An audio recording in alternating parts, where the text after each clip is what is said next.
Una notizia bomba nel calciomercato è appena esplosa e non dovete perdervi nemmeno un dettaglio. Restate fino alla fine per scoprire tutto su questa mossa che potrebbe avere un impatto sull'attacco del Napoli. Ma prima, lo sapete, vero? Lasciate un like, iscrivetevi al canale e attivate le notifiche per rimanere aggiornati su tutte le novità. Ora, senza ulteriori indugi, andiamo al sodo.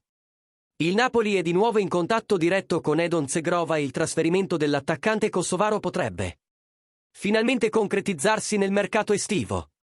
Secondo quanto riportato dal noto giornalista Fabrizio Romano, gli azzurri continuano a tenere d'occhio il giocatore del Lille, un nome che era già stato nel mirino del club a gennaio, ma che poi non si è concretizzato per le resistenze del presidente della squadra francese. Il Napoli voleva Zegrova già nella scorsa finestra di mercato, ma la trattativa si è interrotta.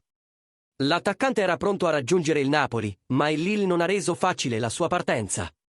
Ora, con più tempo a disposizione per pianificare l'operazione, Giovanni Manna e il suo staff stanno già lavorando dietro le quinte per assicurarsi l'ingaggio dell'ala sinistra per la prossima stagione. Vale la pena ricordare che Zegrova ha un contratto con il Lille fino al 2026 e il Napoli potrebbe dover sborsare una cifra significativa per convincere il club francese a liberare la sua giovane stella. La disputa non sarà facile, visto che anche la Juventus tiene d'occhio il giocatore. Ma sembra che il Napoli sia disposto a concretizzare l'investimento. Ora vogliamo sapere cosa ne pensate voi, tifosi. Zegrova sarebbe il rinforzo ideale per l'attacco del Napoli. Il club dovrebbe insistere su questo affare o cercare alternative sul mercato.